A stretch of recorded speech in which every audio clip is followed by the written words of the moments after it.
Bacana. Agora aqui a gente vai dar mais uma explicação sobre arrays antes de colocar a mão na massa. Vamos lá. Por exemplo, né? Eu tenho. Na verdade, aqui eu vou fazer uma comparação entre variáveis e arrays, né? Vamos imaginar aqui uma variável do tipo inteiro chamada A. Né? Eu posso, na linha de código, né? Declarar ela como int a ponto e vírgula. Logo, a gente vai ter aí um espacinho de memória vazio aí, né? Sem nada dentro. Né? Assim como eu posso fazer isso com a variável, eu posso fazer isso também com um array. Por exemplo, né, eu vou declarar um array do tipo inteiro, né, de nome x. Só que a declaração, diferente de int espaço a ponto e vírgula, fica int, abre colchetes, fecha colchetes, espaço x, né, que é o nome do nosso array, ponto e vírgula. E isso, né, vai me reservar aqui um espacinho de memória. Eu ainda não disse o tamanho dele, desse array, né? Mas ele pode ter aí N tamanhos, né? Indeterminado. A gente que vai determinar via código. Beleza. No momento que eu faço A é igual a zero, ou seja, minha variável A aqui ela é igual a zero, eu vou nesse espacinho de memória e adiciono exatamente o valor zero. Agora, num array, né, como que eu inicializo um array? No caso do A igual a zero, eu estou inicializando a minha variável A como zero. Agora, para inicializar um array, o que, que eu faço? Eu coloco x é igual a newInt, né, e abro colchetes, fecho colchetes e já digo o tamanho. Né, que no caso aqui eu informei que o tamanho é 4. Então, o que vai acontecer? Ele vai me reservar na memória, né, um espaço com 4 posições de inteiros e já inicia todas essas posições com zero.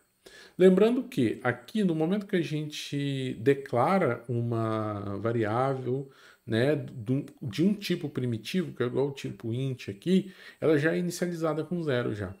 Né? O Java ele faz isso. Né? Mas assim, aqui é mais para fins didáticos mesmo, para a gente fazer meio que um paralelo, né, entre variável e array. Como eu falei para vocês, né, tem as posições. Aqui no caso eu declarei um array de 4 posições, então a primeira posição é 0, a segunda é 1, a terceira, né, é a minha posição 2 e a quarta é a minha posição 3. Isso porque começa em 0. Também, né, vamos imaginar aqui que eu posso adicionar, né, um outro valor, por exemplo, 3, à minha variável A. Então, naquela posiçãozinha da minha variável, eu tenho o valor 3. No meu vetor, né, eu também posso fazer isso. Eu posso alterar, né, esses valores iniciais. Só que como eu faço isso? Diferente da variável, que é simplesmente a gente atribui um valor a ela utilizando o nosso operador aqui igual, né? No lugar da gente atribuir de forma simples assim, né, colocar a variável, o operador de atribuição mais o número, ou seja, o número é colocado aqui dentro da variável. Para o array, não.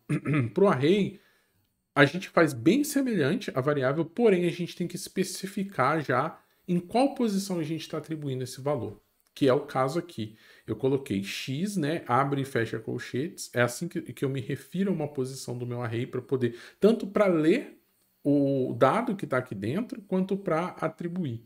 Então eu estou falando aqui que o meu array na posição 0 vai receber o valor 3. Então na memória ele fica assim, as demais posições todas zeradas e a primeira posição, que é a posição 03. E é assim que eu vou referenciar, né, me referenciar a cada posição do meu array X, né, X, colchete 0, 1, 2, 3, dessa forma. Por exemplo, né, um outro exemplo, digamos que na posição 1, que é aqui a minha segunda posição, eu quero colocar o valor 5. O que eu faço? O mesmo X, né, só que agora na posição 1, não na posição 0. Recebe 5. E é assim que a gente trabalha com arrays. Isso aqui é um paralelozinho, né, entre variáveis e arrays. Tá, legal. Aqui também eu vou falar aqui de um tipo especial, né, da linguagem Java, que é o char. Eu vou aqui dar tanto um exemplo aqui de variável do tipo char, né, quanto de array. Né? Assim, aqui atrás a gente viu que a gente pode ter uma sequência de números inteiros. Aqui eu vou falar para vocês aqui sobre uma sequência de caracteres. Se vocês pararem para pensar, né, a gente já viu que a variável do tipo char só aceita um caractere. Então, como que eu formo uma palavra? Digamos que eu quero um código que eu vou construir uma palavra de acordo com um determinado cálculo, uma determinada lógica. Como que eu vou formar essa palavra? Eu posso usar um array de char, ou seja, vários caracteres um do lado do outro. Isso forma uma palavra, até mesmo frases, né? Então, ó, vamos lá. Aqui eu declaro a minha variável chamada letra. Aqui eu atribuo, né, eu faço uma atribuição, né, a ela, eu inicializo ela com o char a. E aqui, com esse comando systemoutprintln, eu faço a escrita dela na tela. Agora, aqui eu declaro um array do tipo char chamado nome e aqui eu inicializo o meu array e falo que ele tem 5 posições, igual a gente já viu aí nas aulas anteriores. Agora eu vou na posição 0 do meu array, vou colocar P, na posição 1 colocar E, posição 2 colocar D, posição 3 colocar R, na posição 4 colocar O. Ou seja, eu criei, né, a palavra, né, palavra, porque é um nome, né, é um nome, né, de pessoa, né, mas eu usei, né, um array de char para poder carregar o nome Pedro, por exemplo, na memória. E eu posso dar também o comando systemout aqui, println. E esse comando aqui, quando eu dou esse comando para escrever meu array na tela, ele vai me escrever a palavra Pedro. E é isso, gente. Essa aqui, né, é a ideia aí de arrays. Agora, né, voltando aqui, a gente escreveu uma palavra usando um array de char na tela. Só que assim, vocês já pararam para pensar se toda vez que a gente precisar trabalhar com palavras, com frases, a gente sempre trabalhar com arrays e posições, né?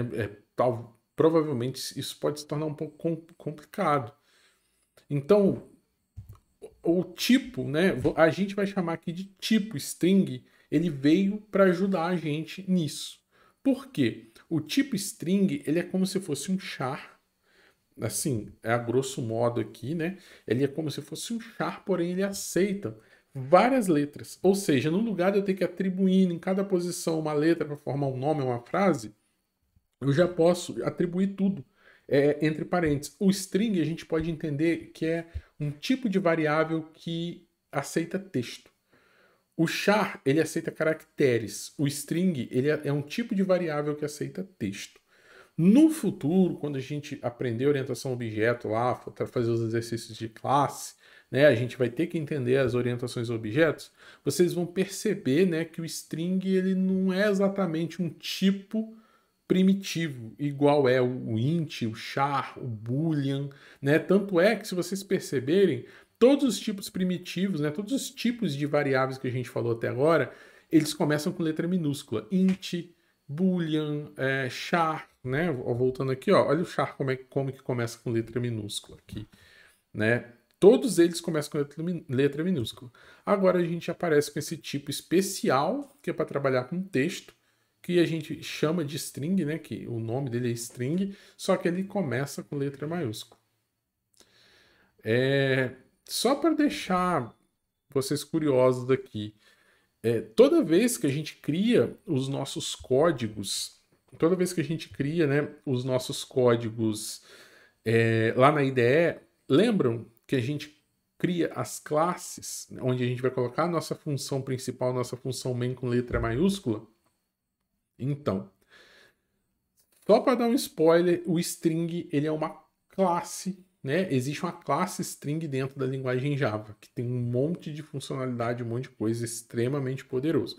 Mas por enquanto, né, para os nossos exercícios, a gente vai utilizar a string simplesmente para trabalhar com texto, né, para facilitar a nossa vida e não precisar ficar trabalhando aí com os arrays de char. Então, gente, é isso, né? Eu espero aí que vocês tenham gostado dessa aula. A gente vai pegar nossa IDE e vai fazer algumas práticas ali com elas.